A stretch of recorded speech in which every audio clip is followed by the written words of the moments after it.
Bonjour à toutes, bonjour à tous et bienvenue sur Terra Mucho, les podcasts qui amplifient les voix des femmes.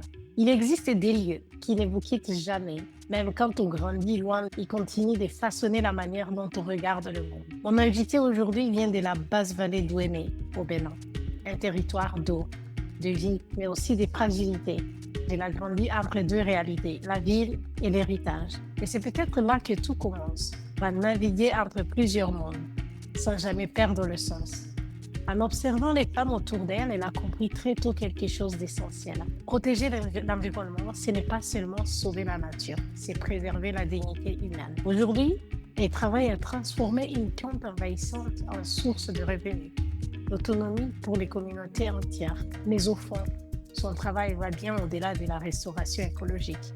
Il s'agit avant tout de changer le regard sur la nature, sur les femmes et parfois sur soi-même. Dans cet épisode, on va parler des racines, des transmissions, de courage discret et de ce moment où l'on comprend que l'engagement n'est pas un choix de carrière, mais une continuité de qui on est. Je te souhaite la bienvenue sur le podcast Terra Mucho. Merci beaucoup. Pour commencer, Grâce, est-ce que tu veux nous dire qui tu es et d'où tu viens profondément? Je réponds au nom de Grâce Sandrine Zancran, de nationalité béninoise et originaire de la basse vallée de l'Ouémé, appelée Ouémé au Bénin, et c'est au sud du Bénin. Grâce agro-socio-économiste de formation, elle a fait ses études à la faculté d'agronomie de l'Université de Parakou et s'est engagée dans les organisations locales.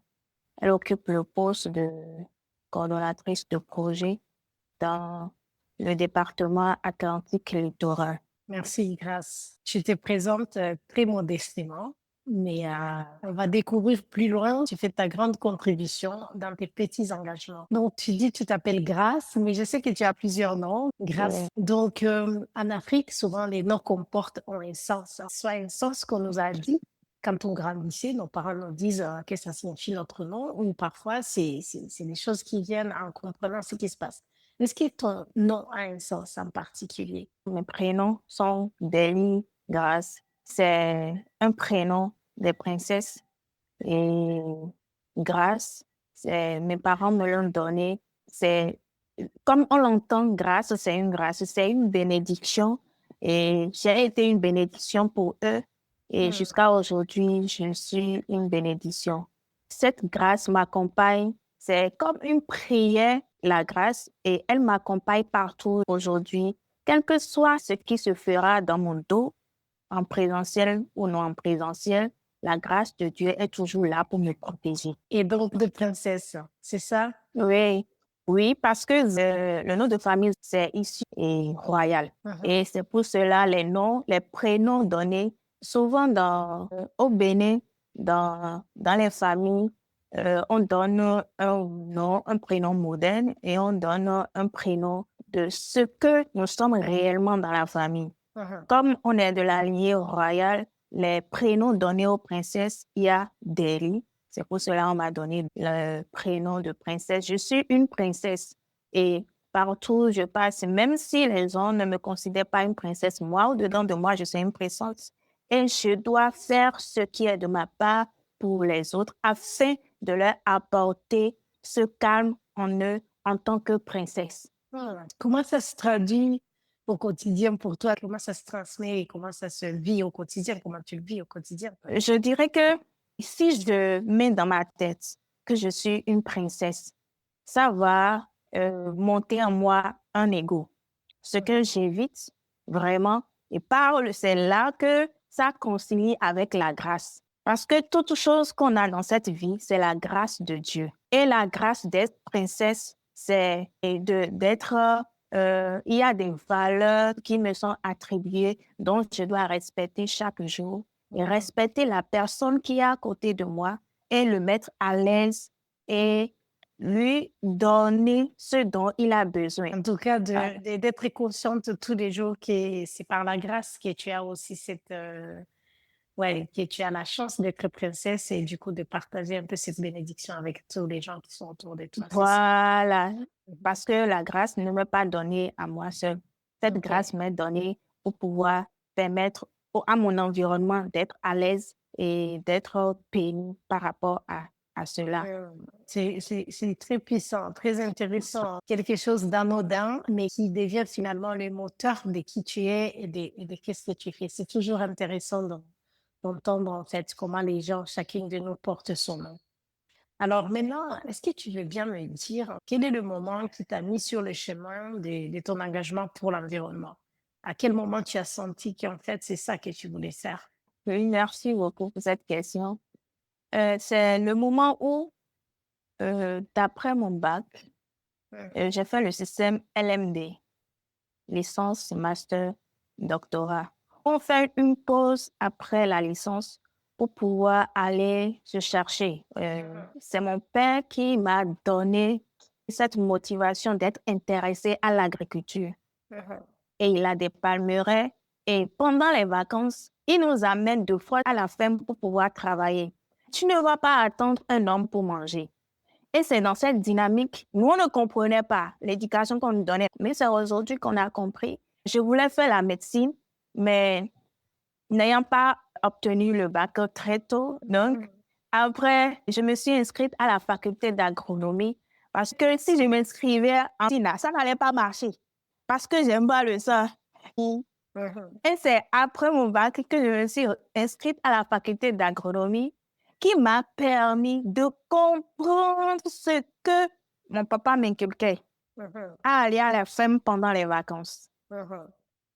Donc, après ma licence, j'ai eu l'opportunité de travailler dans une organisation internationale qui m'a permis d'assister un coordonnateur sur un projet de l'alimentation et de la nutrition. C'est là que j'ai vu les défis auxquels le Bénin est confronté par rapport à la malnutrition.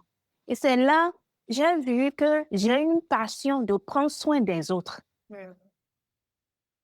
Donc, je devais faire la production animale, mais j'ai dit que non, j'aime pas les animaux. C'est les hommes que j'aime, mais il faut que je prenne soin des hommes. Donc, c'est là, cet engagement-là, la passion-là est montée en moi. J'ai dit que il faut que je me réoriente. C'est là que je me suis réorientée à aller faire l'économie et la sociologie rurale. Et franchement, j'ai pas regretté. C'était pas facile pour moi.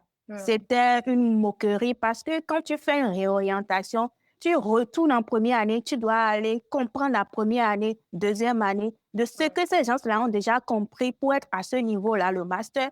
Et c'est là que j'ai vu réellement. Je me suis retrouvée en moi réellement pour dire que, c'est moi grâce à ça. Oui, c'est moi ça. Donc, après le master, c'est au temps de COVID, j'ai eu mon master en février 2020.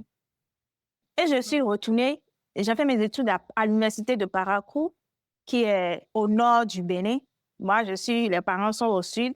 Donc, je suis rentrée pour aller voir les parents, mais j'ai entendu au fond de moi, tu ne retournes pas.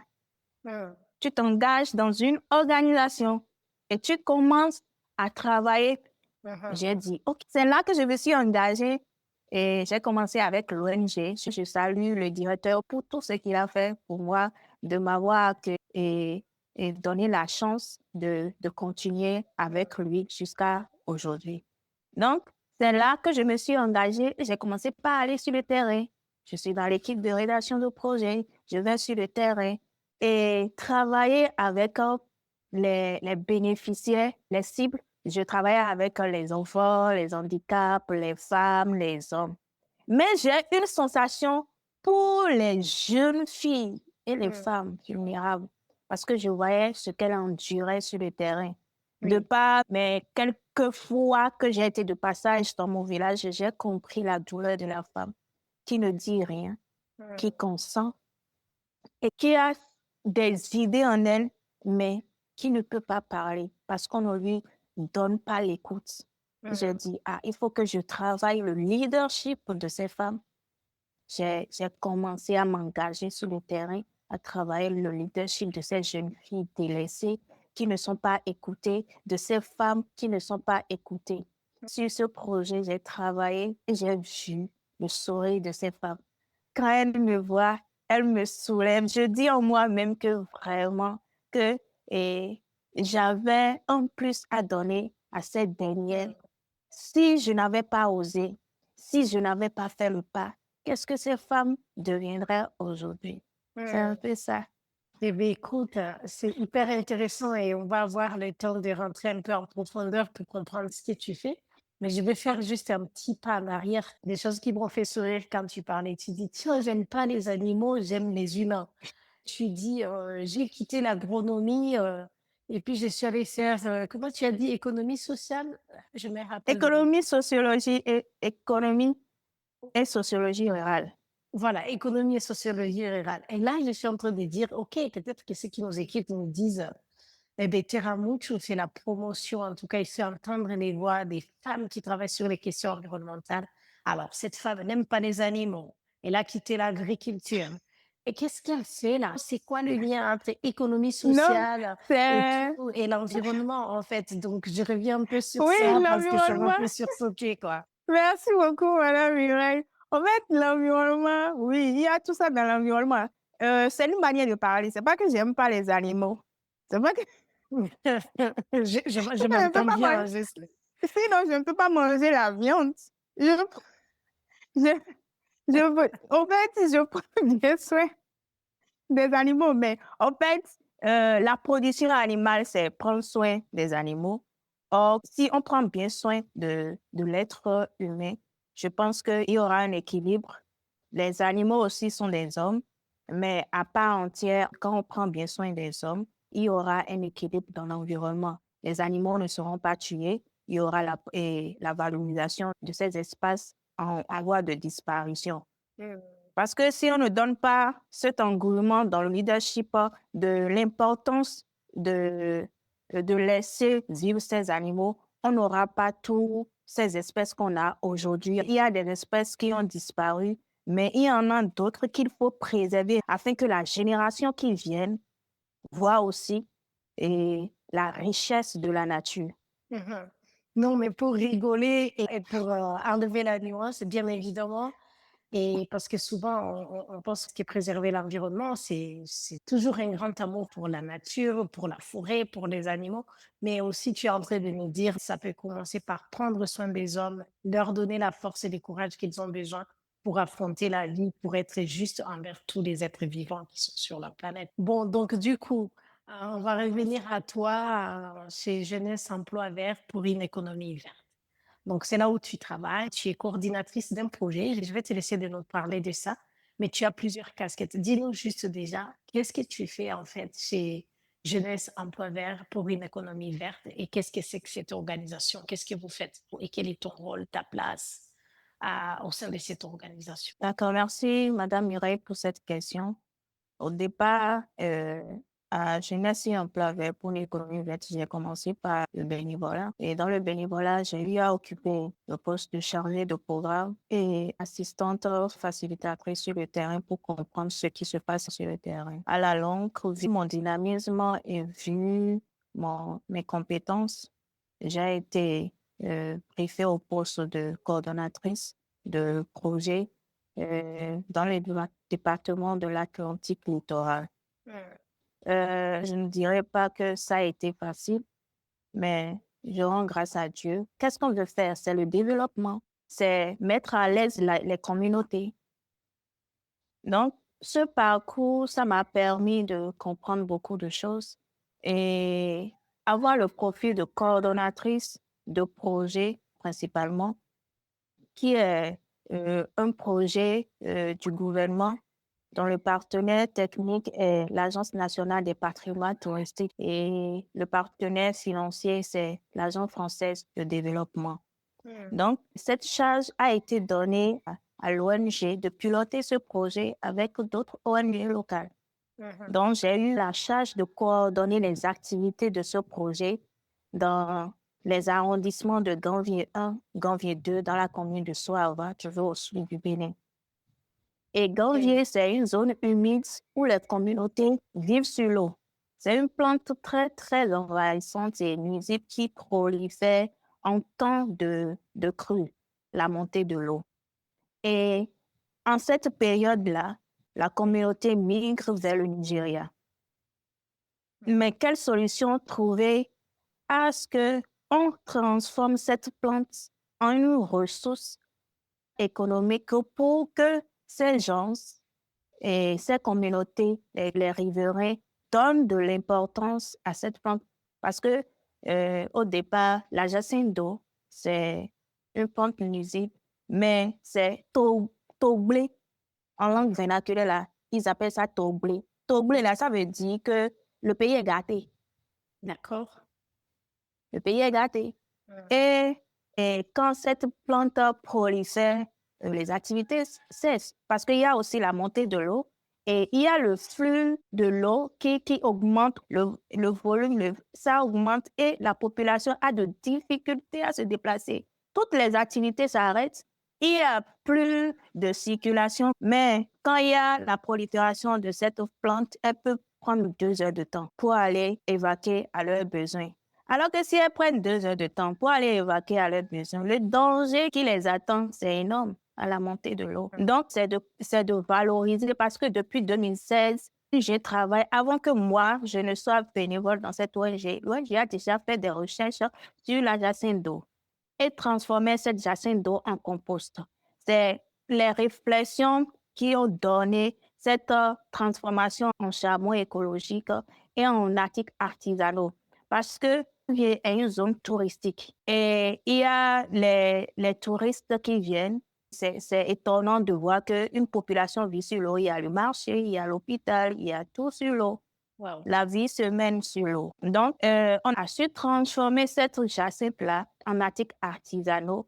Et dans ce projet, on a installé des groupements de femmes, des groupements de jeunes. Mais moi, je suis plus les femmes parce que je suis passionnée à rendre heureuses les femmes et les jeunes filles. Même pour les formations, je dis les femmes, venez devant.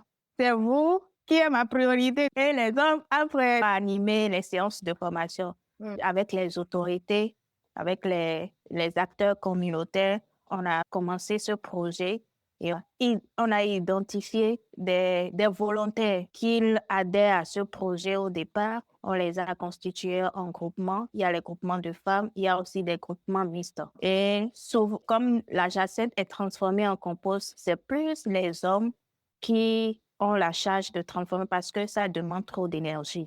Et tenez-vous bien, il y a une exception à Granvier. Il y a un groupement de femmes qui fait le compost. Et ça m'a réjoui tellement. Et c'est ce groupement-là que je valorise à chaque fois qu'il y a évaluation. Et c'est ce groupement-là qui a encore battu le record en kilogrammes et en tonnes de compost valorisés. Alors, peut-être juste pour ma propre culture générale. Donc, la jacinthe d'eau, c'est une plante qui prolifère. Tu dis qu'elle est nuisible et on voit bien si ça arrive avec la montée des eaux et la prolifération, ça arrive à contribuer aussi au déplacement des gens et tout ça. Donc, oui, on voit bien qu'elle a un impact sur l'humain.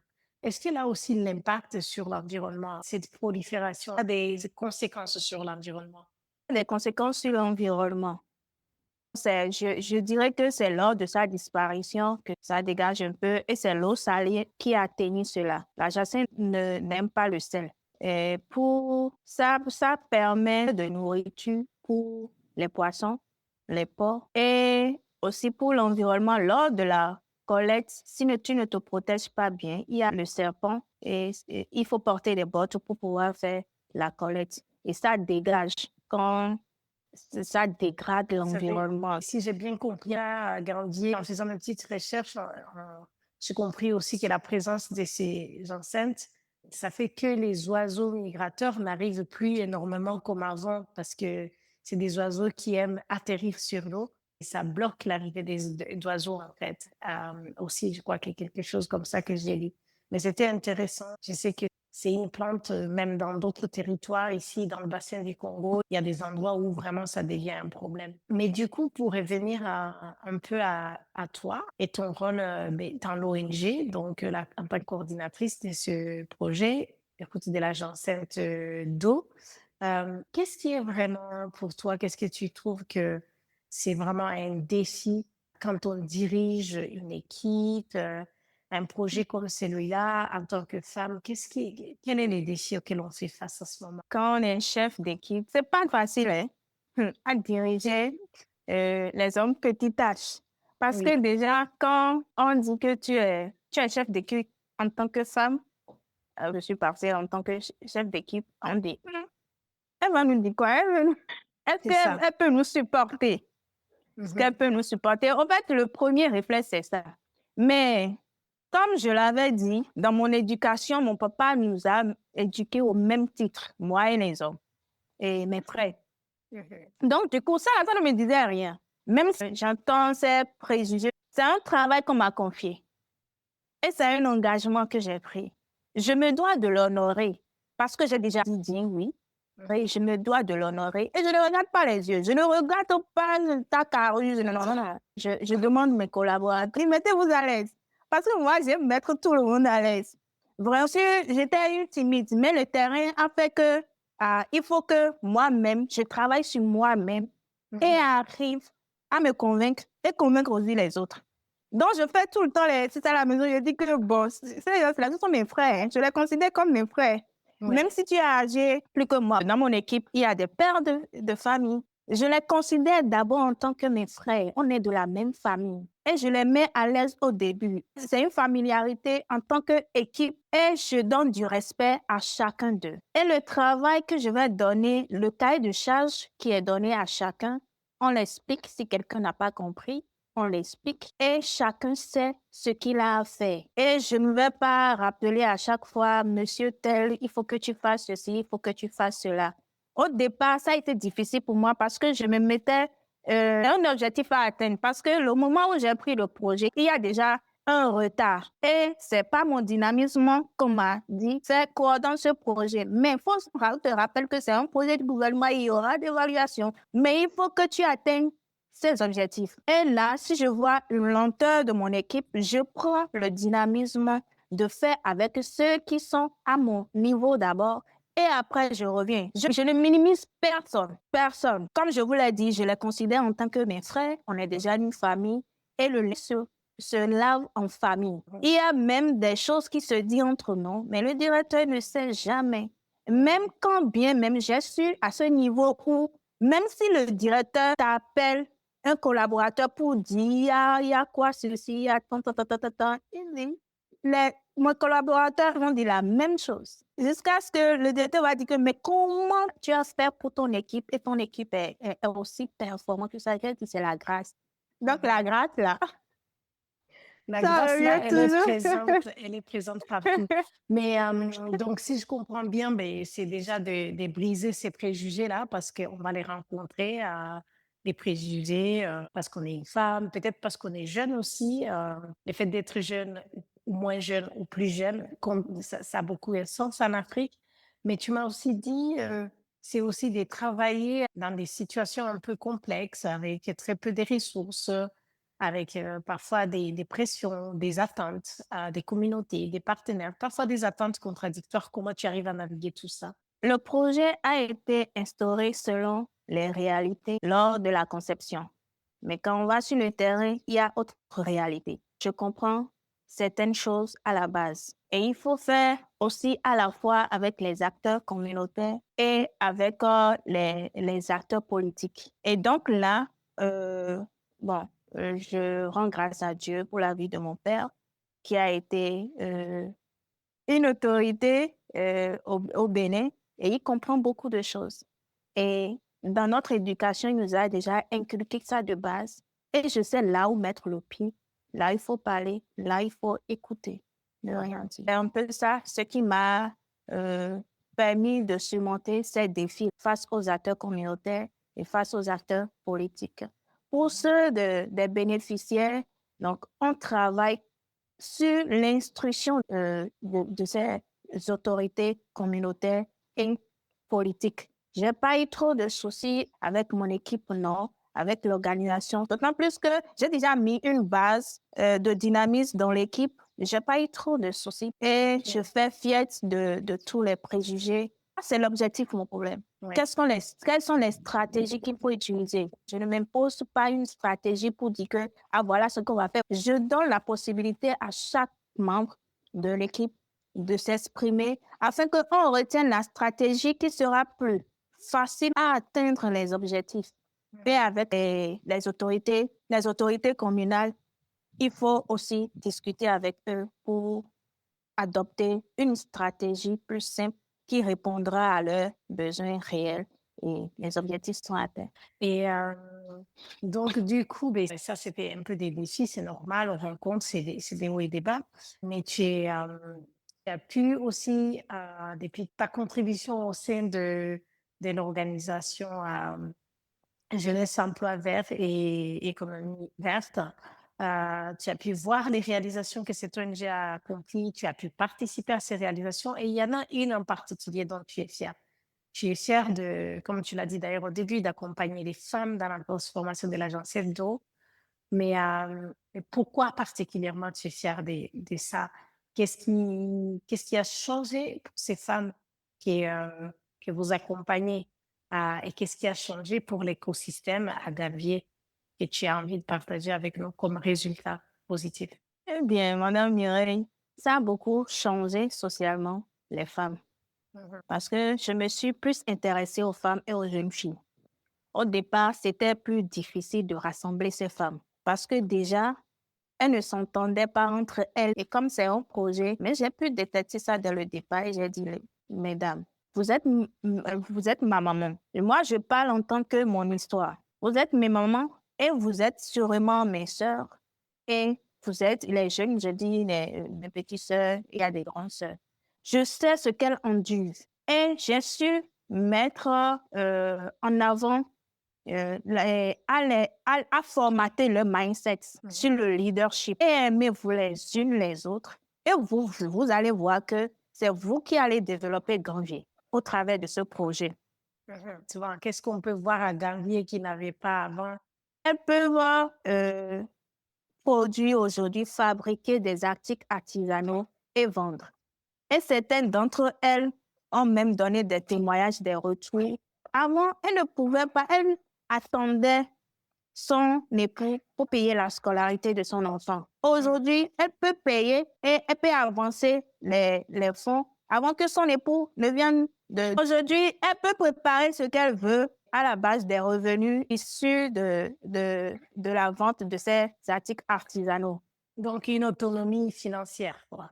Oui, une autonomie financière à base de ce qu'on a développé par rapport à la création de marchés.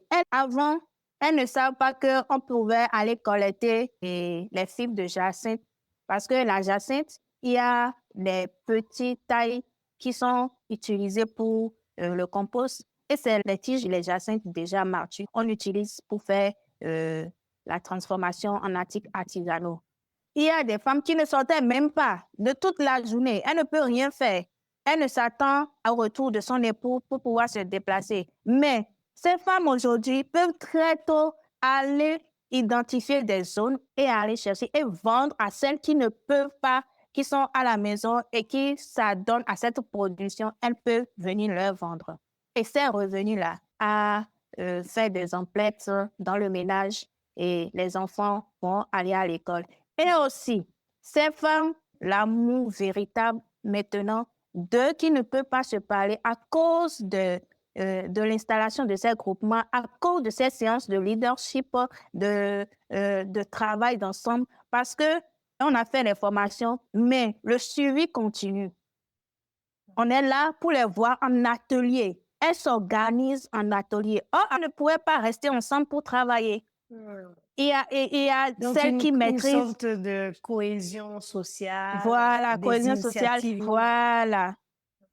Elles peuvent s'organiser et le suivi se fait en atelier. Elles peuvent s'organiser pour dire 2 fois, on travaille cette semaine. Et aussi, entre elles, celles qui ne maîtrisent pas bien peuvent aller voir celles qui maîtrisent très bien pour dire que à tel jour, je vais venir chez toi. Elles peuvent s'entraider entre elles et faire les choses ensemble. Impeccable. Et aussi, ça a permis aux responsables, relais communautaires femmes, d'aller aux séances d'assises de décision communale. OK. D'accord. Elles peuvent diriger d'autres activités dans d'autres communes. elles sont responsables et elles peuvent faire aussi des choses qu'elles ne pouvaient pas faire. Il y a moins de problèmes dans les ménages, moins de problèmes dans la communauté. Ça continue. OK. Une harmonie en tout cas qui s'installe et même elles prennent les leaderships pour commencer à participer dans des espaces où se prennent les décisions, c'est ça. Alors Grâce, tu es une femme avec un état d'esprit fort et combatif. On peut le sentir sur ton engagement. Mais même avec cet état d'esprit, tu m'as dit qu'il faut parfois que les femmes, et à toi, il t'a fallu certains moments où il faut que tu démontres que tu as une expertise plus poussée qu'un homme pour être écouté. Alors, est-ce que tu peux me raconter une de tes expériences où tu as vraiment ressenti ça, qu'il fallait que tu démontres davantage qu'un homme pour que tu sois écouté? Merci pour la question. Je dirais pour les séances d'évaluation. Au départ, c'est pas moi qui ai commencé en tant que coordonnatrice pour le projet. Il y avait déjà une autre équipe en amont et il y a une seconde équipe. Je suis la chef d'équipe. Mhm. Et au moment des séances d'évaluation, j'ai constaté cela. Ça ne m'a pas intriguée au départ, ça m'a un peu choquée. C'est une femme en tant que chef d'équipe pour se Ouais. poser et on aura les objectifs. Mhm. On va atteindre les objectifs. J'ai constaté ça indirectement. Il faut que toi-même, tu te donnes de la valeur Mhm. à ce que tu as fait. Parce que ça voulait m'intriguer. Et j'avais eu peur directement pour la première séance d'évaluation. C'est comme genre, une famille très jeune comme moi pour ce projet. Est-ce que les objectifs seront atteints? D'accord. On a une C'est doute, comme quoi. je l'ai pressenti et je me suis dit au-dedans de moi, mais je peux y arriver. Je vais y arriver. Mais c'est ça que tu es venu prouver, que tu as travaillé et que tu as atteint certains objectifs. Mais ne te rabaisse pas. Parce que j'avais peur déjà de parler. Mais au-dedans de moi, j'ai entendu, tu l'as déjà fait et il faut le présenter pour qu'on sache que toi-même, tu en es capable de quelque chose. Grâce à cette force, cette détermination que tu m'as confiée, c'est ça qui t'a aidé à naviguer ces espaces restreints pour les femmes. Tu m'as dit un autre élément qui t'a aidé, c'est le soutien des mentors, des réseaux professionnels. Est-ce que tu peux me dire plus? Comment tu as pu trouver, toi, des mentors ou des réseaux professionnels? De quels réseaux? Et Voilà. ici, dans les bassins du Congo, il y a beaucoup de gens qui disent, en tout cas beaucoup de femmes avec lesquelles on travaille, elles disent, tu sais, on dit que l'ennemi de la femme, c'est la femme elle-même. Mais est-ce que toi, ça, c'est des choses que tu as expérimentées, tes mentors? Est-ce que c'est d'autres femmes? Raconte-nous un peu comment tu t'appuies sur ces deux piliers, le mentor et des réseaux professionnels pour pouvoir surmonter ces Voilà. moments de doute et comment tu fais. Par rapport à cela, je vais toujours dans mon parcours.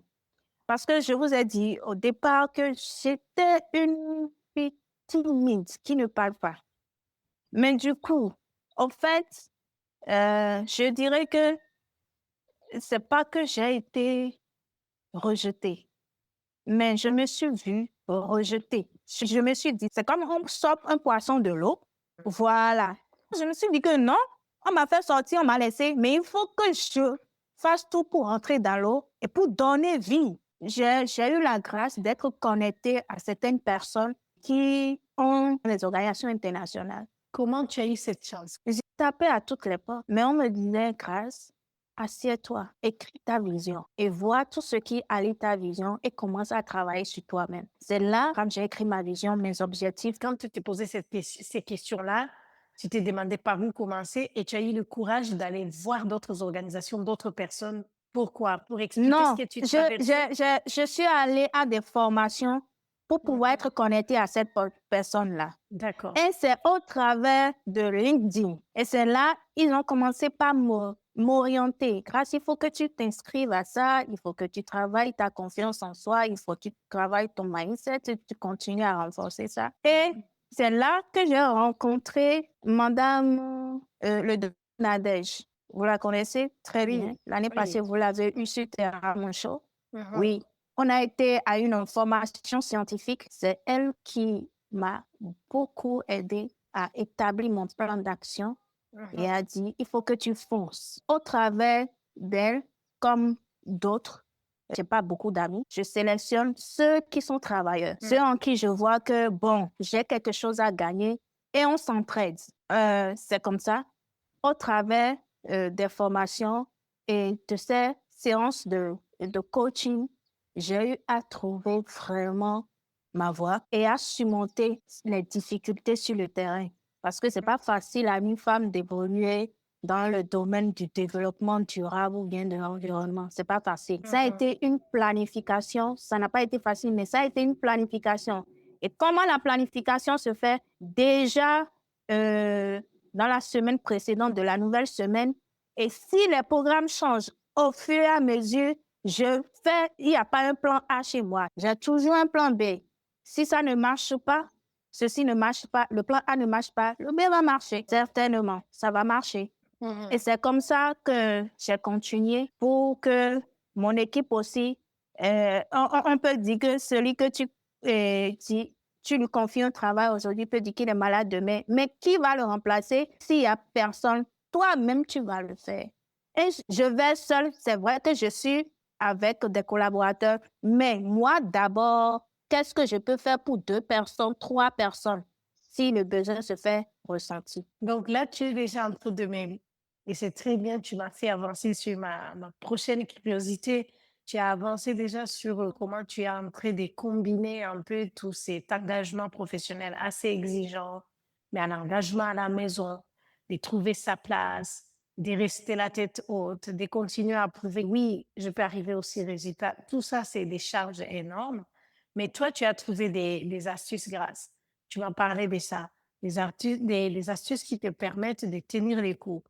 Tu m'as parlé de la recherche, de la musique, de la marche et des échanges dans les réseaux. Tu peux nous dire plus? Qu'est-ce que donc tu fais pour garder la forme, pour ne pas perdre l'espoir, pour ne pas abandonner et pour garder cet équilibre? Comment tu fais? Je suis une personne qui ne manque pas de toujours lire quelque chose, de pouvoir rechercher quelque chose. Je suis toujours dans la quête de pouvoir comprendre et de faire des recherches pour surmonter les défis, pour préparer les défis auxquels je serai confrontée. Là, par rapport à la recherche, c'est un peu ça. Et par rapport à la compétence que je recherche, je fais des recherches pour pouvoir atteindre cet objectif. Pour la musique, j'aime trop la musique gospel. Je suis chanteur et tant de détresse face aux défis, je ne fais que louer Dieu pour avoir la solution. La première chose dans ma vie, c'est Dieu. En toute chose, c'est lui qui me permet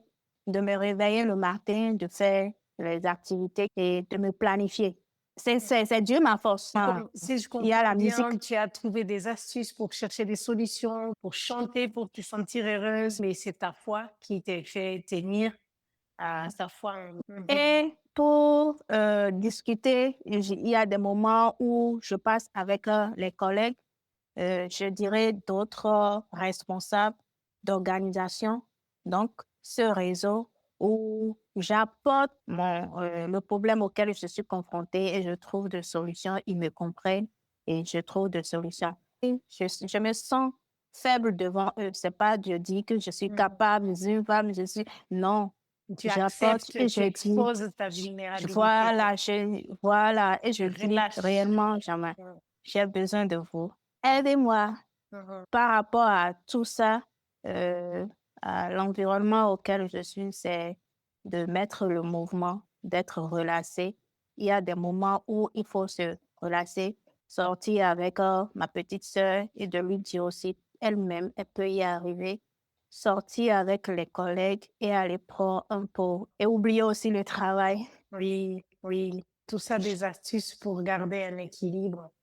Alors, on commence à arriver à la fin, mais je ne peux pas terminer cet entretien grâce à santé. Il y a quand même 2 femmes qui ont eu une place hyper importante dans ta vie, ta maman et ta grand-mère. Qu'est-ce que tu peux nous dire à propos de ces 2 femmes? Et Ouais. qu'est-ce qui les rend si importantes pour être tes modèles? Oui, je m'attendais vraiment à cette question et ces 2 femmes sont très importantes pour moi. J'ai vu en elles une détermination, une motivation, détermination. Elle est une femme très battante. Elle est là pour les autres. Elle se démet pour te trouver. Et même si elle n'est pas là, le fait de... Parce qu'elle priait beaucoup pour tout un chacun de nous. Et elle est toujours avec nous. J'ai eu la grâce de passer beaucoup de temps avec elle avant qu'elle ne parte. Parce qu'elle passait beaucoup de moments chez nous. Maman, non, elle est une héroïne. Comme je dirais, elle, dans le silence, elle se bat. Elle s'est battue pour nous. Et j'ai vu sa résilience aussi, sa détermination de se donner corps et âme pour ses enfants, ce qu'elle fait jusqu'à aujourd'hui. Et c'est ça que j'ai hérité aussi d'elle. Elle est très résiliente face à n'importe quel problème. Elle n'a pas peur d'y aller. Elle ose. Elle peut partir, ça passe ou ça casse. S'il y a les conséquences, elle assume. Ça passe ou ça casse. Tu as hérité toutes ces choses-là. Mais alors, toi, dans 10 ans, tu te vois en train de faire quoi? D'avoir accompli quoi? Wow. Dans 10 ans, moi, j'ai une vision. Et la vision, c'est pas de créer une organisation. Il y a les organisations qui sont créées. Mais quand je suis assise, je dis, est-ce que j'ai besoin d'une organisation réellement? Si les organisations sont déjà installées et ils ont besoin de gens pour pouvoir travailler dans les communautés, mais je suis disponible. Ils font déjà ce que je veux faire, mais pourquoi en créer une autre? Non. Il faut que je m'appuie sur ces organisations. Tout le monde me dit, Grâce, il faut que tu installes une organisation et que tu sois focus sur un problème. Je dis non. Il y a les organisations qui existent déjà. Je vais juste m'engager et appuyer les organisations qui travaillent déjà dans les communautés. Ça ne sera pas Grâce est en train de penser à un centre où ça sera un centre pour les femmes vulnérables face au changement climatique, où elles auront l'écoute. Et par l'écoute, on va les orienter et ce centre va les écouter. Et ce centre est en même temps un centre de formation pour toute activité dont les femmes auront besoin pour être autonomes. Et ça sera aussi un centre de refuge pour certaines femmes qui sont confrontées à des difficultés dont on ne sait pas où elles peuvent se réfugier, trouver des solutions pour pouvoir rejoindre encore leur ménage. Rêve, en tout cas, écoute, refuge, soutien aux femmes pour plus d'autonomisation. Mais donc, du coup, la toute dernière question pour toi, Grâce. Alors, qu'est-ce que tu as envie de dire aux jeunes comme toi ou aux plus jeunes, voire même aux moins jeunes, qui sont engagés sur ces questions environnementales ou qui aiment s'engager là-dessus? Qu'est-ce que tu as envie de dire? Oui, je dirais à toutes les femmes qu'il n'y a pas le hasard, le rêve, quand on y est foi, ça se réalise. Donc, je voudrais dire à toutes les femmes qu'elles sont la lumière du monde et le sel de la terre. Donc, de croire en elles et de croire en leur potentiel. Même face aux obstacles, ne pas baisser les bras et ne pas douter de un seul seconde, mais de laisser les préjugés et de se focaliser sur eux-mêmes. Ne pas limiter leur ambition parce que autour d'eux, il y a toujours des personnes qui sont là à les secourir et elles n'ont qu'à être éveillées, avoir l'esprit bien disposé pour être connectées à ces mentors et être entourées de bonnes personnes pour pouvoir les soutenir. Oser apprendre des initiatives, même plus petites, qui peuvent transformer leur vie et celle de leur communauté. Donc, chaque pas qu'elles font avec détermination et courage contribue à bâtir un avenir où leurs idées, leurs talents et leur voix comptent vraiment. Merci. Et voilà, vous qui nous écoutez sur le podcast, ça c'est la fin de cet épisode. Cette rencontre nous rappelle peut-être que l'engagement ne commence pas toujours par un grand geste. Il commence souvent par un attachement à un lieu, à des visages, à une injustice qu'on ne peut pas ignorer. À travers cette histoire, on comprend que prendre soin de la nature, c'est aussi prendre soin des relations, de la dignité et du regard que l'on porte sur soi. Changer un écosystème, c'est parfois simplement permettre à une communauté de se réapproprier sa valeur. Si cet épisode a résonné pour vous, prenez le temps de le partager à quelqu'un pour qui ces mots peuvent compter. Parce que les histoires ont ce pouvoir très discret. Elles circulent, elles transforment. Merci d'avoir été là aujourd'hui. On se retrouve très bientôt pour un nouvel épisode, le mois prochain. Un nouveau parcours, une nouvelle rencontre. D'ici là, prenez soin de vous et du vivant autour de vous. Au revoir.